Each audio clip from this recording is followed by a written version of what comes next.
Wanda Hara itu kan dia laki-laki yang memakai cadar ikut pengajian seorang ustadz ya. Dikabarkan karena emang dia dekat dengan circle-nya Raffi Ahmad gitu. Nah menurut lo kenapa tuh bisa seperti itu? Kenapa berita itu hilang? Duit bang. Oh berani juga deh. Gue sih nggak sampai segitunya Oh itu mikirnya. terlalu berani ya? Kacau lu Boleh berani di-cut banget. nggak ya? Nggak bisa. Nggak bisa.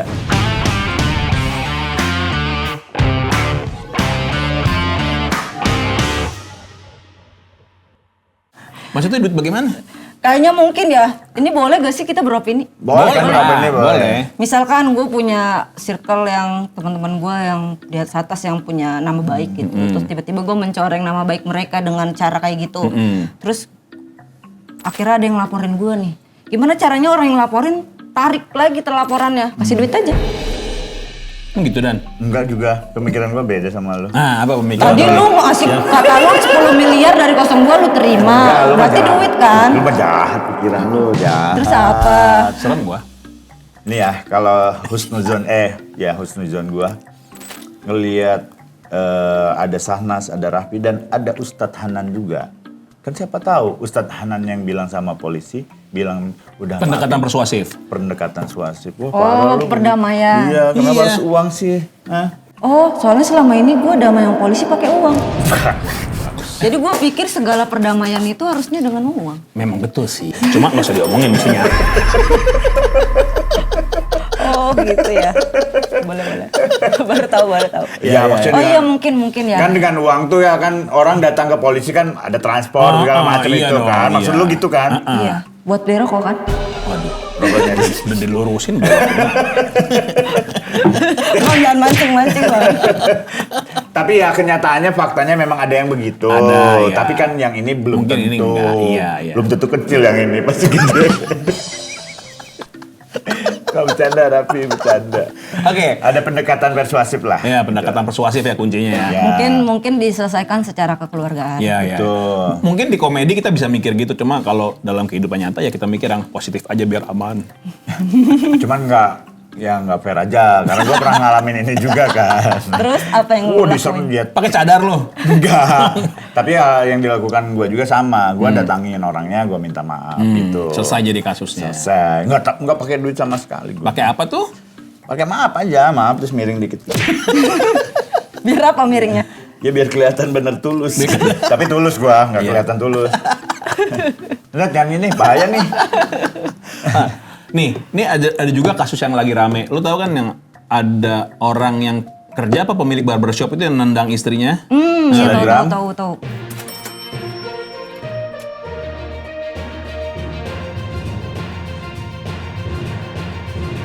Gua dengar trauma yang sama nih gitu. Pernah mengalami KDRT juga. Lo ngeliat itu bagaimana tuh? Traumanya muncul kah atau bagaimana? Gue ngeliat itu nggak langsung ada tiba-tiba ada trauma gitu. Gue baca dulu ini kenapa ya. Kan gue baca juga caption si selebgram itu ya. Kejadian itu udah berkali-kali. Ya. Sudah berkali-kali. Kalau tidak salah sudah ada 10 video sebenarnya bukti untuk dilaporkan ke polisi. Iya, terus gue mikirnya kenapa harus berkali-kali? Kenapa nggak sekali terus langsung lu cut off gitu? Oke. Oh jadi lu sebenarnya ini masukan ya, sebenarnya masukan untuk perempuan yang digituin kenapa harus nunggu berkali-kali Iya. gitu ya. Mungkin kan perempuan berpikir kan kalau laki-laki itu masih bisa berubah. Menurut gua kalau KDRT dan selingkuh itu hal yang udah susah banget kita rubah, kecuali dia yang pengen berubah sendiri. Jadi kalau kayaknya bisa deh sama gua berubah, enggak kayaknya bullshit deh gitu. Lu jangan terlalu berpikir kalau cowok ini akan jadi baik setelah dia sama lu, enggak. Dia akan jadi baik kalau dia pengen jadi baik, bukan karena lu gitu. Iya benar. Oke. Tapi kalau misalnya gini, gue tidak menyalahkan Iya, betul. siapapun dulu ya. Si cowoknya pengen berubah nih, tapi si cewek ininya nggak berubah. Akhirnya memicu lagi dia untuk melakukan hal itu. Gimana tuh? Benar. Karena kalau kita pengen berubah, yang harus berubah, kita pengen dunia berubah, yang harus berubah kita dulu. Ya. Nah. Jadi ketika lu mengharapkan cowok itu kan berubah nggak bisa dong. Harus lu dulu sendiri yang berubah. Jadi lo mendukung pelaku KDRT itu? Tidak mas, tidak mas. Saya mendukung yang jualan CCTV mas. Sekarang itu berguna sekali ya, banyak banget. Gue juga bingung, dia nunggu 10 video. Ya intinya gitu ya, maksudnya nggak tahu ya. Kan lu tadi ngomong nggak bisa lo cowok yang kayak gitu Kita pertahankan. kepertahankan, lu berharap dia berubah nggak bisa. Ya itu kan harus balik lagi ke lu. Lu juga bisa nggak ketika lu ngomong cowok berubah, terus ceweknya juga bisa berubah di hal yang sama gitu. Makanya ketika gue mengalami kejadian itu, gue langsung meng-cut off karena gue tahu nih cara gue seperti ini, dengan cara dia seperti itu nggak akan bisa lagi masuk. Ya. Kalau gue yang harus berubah, terus dianya tetap begitu ya sama aja dong bang. Ya benar. Tapi kita ini tadi gue ngomong tidak menyalahkan siapa, gue nyalain cowoknya, gue Tetap nyalain salah, cowoknya. Salah. kekerasan itu tetap salah. Anjing. Apalagi ada bayi juga Ya ya. itu yang Iya. ngilu si bayi gue nggak berani nonton sih videonya sampai tadi itu. Iya. Kita ngeliat. Kan ngilu ya terus ternyata kepalanya keinjek nih. Ketendang. Ketendang ya? Enggak, bukan ditendang, ketendang. Dia kan kakinya di belakang bayinya. Tapi gue boleh nanya nggak?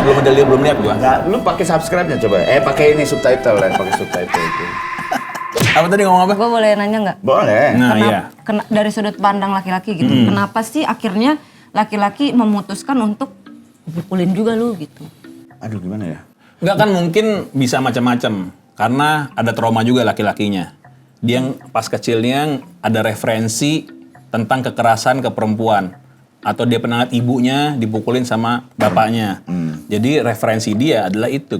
Bukannya kalau dia pernah melihat ibunya dipukulin, dia tahu ibunya rasa sakitnya kayak gimana, terus dia nggak akan melakukan hal yang sama dengan Mestinya. Tapi kan dia tidak punya referensi bagaimana memecahkan masalah. Ya, sama orang yang tidak punya sosok bapak, misalnya dari lahir udah nggak ada bapaknya nih, nggak tahu cara menyelesaikan hubungan atau permasalahan Bapak di ibu. rumah tangga itu seperti apa, akhirnya ya emosi dia yang main gitu, bisa jadi itu. Tapi kalau misalnya ya nggak tahu ya, ada memang psikopat laki-laki yang ketika emosi ya pengen ngajar siapapun aja, nggak cewek, nggak cowok, nggak anaknya, kan ada yang anaknya gitu kan, ya itu mah ya karakternya dia. Tapi kalau secara naturalnya laki-laki kayaknya nggak mungkin sih melakukan itu kalau tidak ada triggernya gitu. Ada yang bisa nahan, ada yang nggak bisa nahan. Kalau gue termasuk yang bisa nahan, Dengan cara pernah menyakiti diri sendiri gitu. memukulin sendiri-sendiri loh.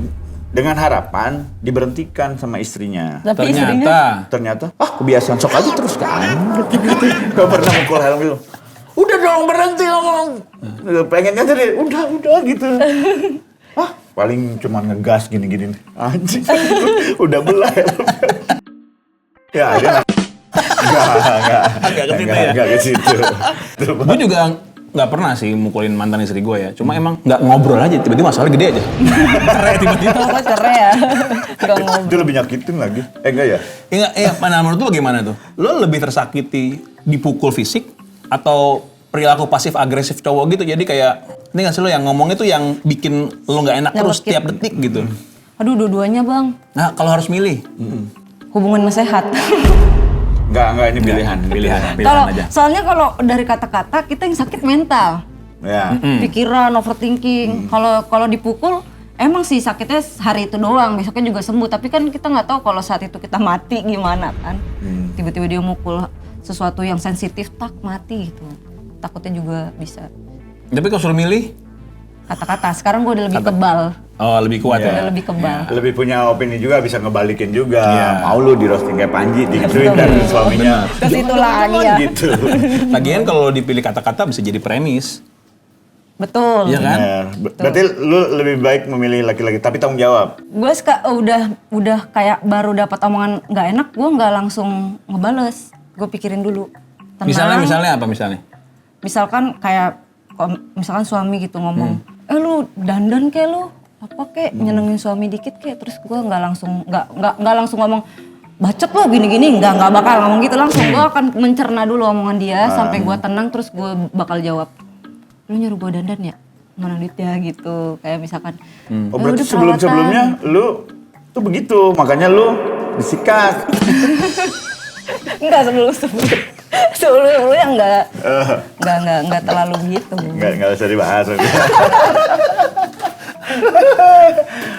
Tapi ini ya, kan ada berita terbaru nih katanya. Jadi dia ketahuan nonton bokep. Istrinya. Si cowoknya ketahuan nonton bokep sama istrinya marah, nangis. Menurut gua sih bisa terjadi itu ya, karena mungkin istrinya menganggap, lah lu kok nonton bokep, gua dianggap apa gitu. Tapi lu ngelihat kan semakin banyak nih KDRT gitu ya. Kalau kita lihat gue nggak tahu emang kejadiannya semakin banyak atau karena sosial media. Tapi kita tahu bahwa kalau kita buka sosial media banyak sekali kasus KDRT. Itu sorry nih, lo bikin lo takut nggak kalau mau mulai hubungan yang serius? Takut ada sedikit, tapi nggak takut banget sampai nggak pengen nikah lagi gitu. Masih kepengen lah nikah lagi. Iya, tapi setidaknya dia punya kan ya berkembang lah ya di dunia stand up dia gitu dengan opini dan segala macam. Pasti belajar dari sebelumnya. Oh, laki-laki ketika marah itu kemarin gua kenapa ya? Makanya dia punya pemikiran sekarang kayak gitu. Kalau misalnya cowoknya marah, dandan lu, dia nggak langsung bacot lu gitu. Tapi dia mundur dulu tuh, bro narik anjing lu. 2 detik bedanya. 2 detik bedanya. Iya, saran gue sih kalau misalnya karena lo stand up comedian dan kalau misalnya mau nikah lagi ya lo harus sukses banget dulu aja. Jadi ntar bisa gaji suami lo. Oh, mau ke situ arahnya. Tapi ada penelitian gini, kalau zaman dulu itu tidak pernah terjadi KDRT waktu zaman laki-laki masih berburu keluar. Bukan Bang, bukan nggak pernah terjadi karena nggak ada CCTV. Enggak, dulu jadi perbedaan psikologisnya. Dulu tuh laki-laki sering keluar nyari uang kerja, perempuan nyiapin untuk makanannya gitu. Nah kalau sekarang kebanyakan perempuan yang keluar kerja, laki-laki jadi kebanyakan di rumah, laki-laki statusnya lebih rendah dari rata-rata yang melakukan KDRT pasti lebih rendah. Ya. Selingkuh juga bisa kalau ketahuan dia di KDRT. Dia ya? Karena malu dia. Iya sih. Malu udah ketahuan salahnya, gue pukulin aja lah. Oh, berarti yang terjadi sama lu itu? Enggak, yang terjadi di sosial media kan kebanyakan tentang selingkuh. Kalau gue kan emang karena ekonomi. Iya. Oh iya. Udah ekonomi selingkuh lagi enggak ya? Enggak. Kalau karena ekonomi mah gue nggak bisa nyalahin cowok lu ya. Iya. Kayaknya lo deh banyak minta. Enggak ya bercanda ya. Ketika cowok lu bilang, lu dandan kek, ya duitnya mana? Kan miskin gitu.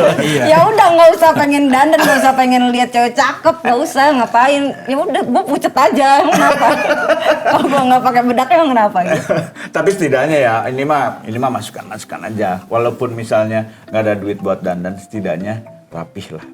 Baju rapi gitu, nggak yang sembarangan make gitu. Enggak sih gue dandan ini kan. Ya sebenarnya siapa sih perempuan yang nggak pengen cantik Betul, Bang? betul. Kalau kita dibiayai, dikasih fasilitas, dikasih baju yang bagus, ya pasti pengen cantik lah. Kalau lu yang nggak sanggup untuk ngasih kita baju yang bagus, ngasih kita bedak yang bagus, ngasih kita sabun mandi biar kita wangi terus gitu, ya udah lu nggak usah banyak komplain gitu. Iya, maksudnya disesuaikan dengan status lu gitu. Maksudnya kalau lu memang miskin nih cowoknya kan nerima lu, ya udah nerima segitu. Tapi maksudnya lu tetap menjadi perempuan yang tetap menjaga, bukan harus make up kayak gitu, tapi rapi aja. Maksud lu dia nggak rapi? Gue mandi. Iya, Maksud lu dia nggak rapi sebenarnya? buka bajunya. Tato semua. Iya sih kalau itu. Mac, nih menurut lo nih kita balik lagi ke stand up ya. Masa depan stand up komedi di Indonesia bakal bagaimana? Bukan stand up Indo ya, stand up komedi di Indonesia nih. Lo kan punya keresahan lo udah berapa tahun nih? Berapa tahun dalam stand up komedi sih? Belajar? Dari 2017. 2017, udah bertahun-tahun. Lo udah ngerasa karir lo udah membaik belum? Sekarang. Heeh. Udah Membaik. Nah, membaik. 5 tahun lagi lo bakal lihat bagaimana? 5 tahun sampai 10 tahun lagi deh. Potensi bagaimana? Karena kan banyak komik baru gitu. Banyak komik baru, banyak keresahan baru, banyak komplainan baru gitu. Persaingan baru. Kalau gue mikirnya ya gue nggak mesti apa ya, gue nggak tahu bakalan kayak gimana ke depannya, tapi gue tetap punya pegangan omongan Bang Panji. Kita harus punya konsisten, terus kita harus tidak boleh menyanyiakan 5 menit kita. Misalkan kita tampil 5 menit nih di tempat ini, kita harus maksimalkan itu. Karena itu yang bikin kita nanti ada yang suka, ada yang mau ngasih job dari 5 menit itu. Oke. Gitu. Oke. Caranya lu bertahan di dunia yang lu sukai, misalkan stand up comedy ya dengan cara konsisten. Udah itu. Setuju. Kalau tadi kan lu sebelum membuat roasting tentang Panji, lu tuh sebenarnya ingin membawakan keresahan kabupaten aja gitu kan, punya materi tentang sebenarnya apa sih? Maksudnya secara garis besar keresahan kabupaten tuh yang kalian rasain gitu. Oh, kayak acara-acara besar kita harus audisi gitu. Kayak misalkan waktu itu LSD kita mau jadi line apa harus audisi. Oke, kalau misalnya orang-orang yang memang di kabupatennya tidak terlalu terlihat, ya harus diaudisikan, kan itu sesuatu yang fair gitu. Iya. Fair. Ya. Betul. Ya terus kenapa akhirnya jadi masalah? Karena menurut gua nggak sejelek itu waktu itu. Waktu itu kita punya Bang Empir yang seling keliling waktu itu. Iya ya oke. Terus dia juga dapat Golden Suci. Heeh. Terus banyak anak-anak baru juga yang suka keliling gitu. Masa sih tidak terlihat itu gitu. Ya soalnya memang Ya, wajar sih maksud gue dengan masih pengisian fair. ketat wajar. Itu untuk ini lagi menyemangati lagi teman-teman untuk berkompetisi, Iya, punya iya. jiwa kompetisi. Atau lu ngerasa, tapi enggak sih kalau di Jakarta semuanya nggak lewat audisi. Banyak yang tidak lewat audisi. Banyak emang ya? Wah, iya juga sih. Asal ngomong. Nah, karena itu kan, akhirnya gue mau bikin stand up tour. Biar dilihat nih Lihat, mungkin sama senior-senior, wah Mengka bikin tour gitu. Dan alhamdulillahnya turnya sold out gitu. Maksudnya, ya masa tidak terlihat itu gitu. Tapi terlihat kan akhirnya? Karena di total politik. Oh total politik, oke. Tapi menurut gua nih buat menutup ya, ada satu cara lagi yang lebih mudah buat lu. Kayaknya gue dijebak dari tadi deh. Karena kan lu merasa ada, bahwa ini mah karena kita lu di ngawurin. daerah bukan di Jakarta, jadi nggak kelihatan. Dan ini ada satu cara buat dia supaya satu gerakan dua solusi tercapai. Apa? Jodoh dan karir, lu pindah kos-kosan ke Jakarta. Jadi kelihatan lu di Jakarta 2 kos-kosan yang open, bisa dapet cowok. Nah, bisa bener. Oke? Gimana? Nggak mau. Udahlah, lupakan kabupaten. Kos-kosan. Sebentar lagi kabupaten mau di bumi hanguskan. Kos-kosan campur. Gue udah susah-susah menyuarakan kabupaten. Gue tinggalin kabupatennya. Yang seneng anak kabupaten, udah kita udah merdeka gitu. Udah dibawain. Oke, makasih banyak ya. Makasih, Sukses Bang. terus, terima kasih Ya. buat keberaniannya. Oke, sampai ketemu lagi di debat yang berikutnya. Terima kasih.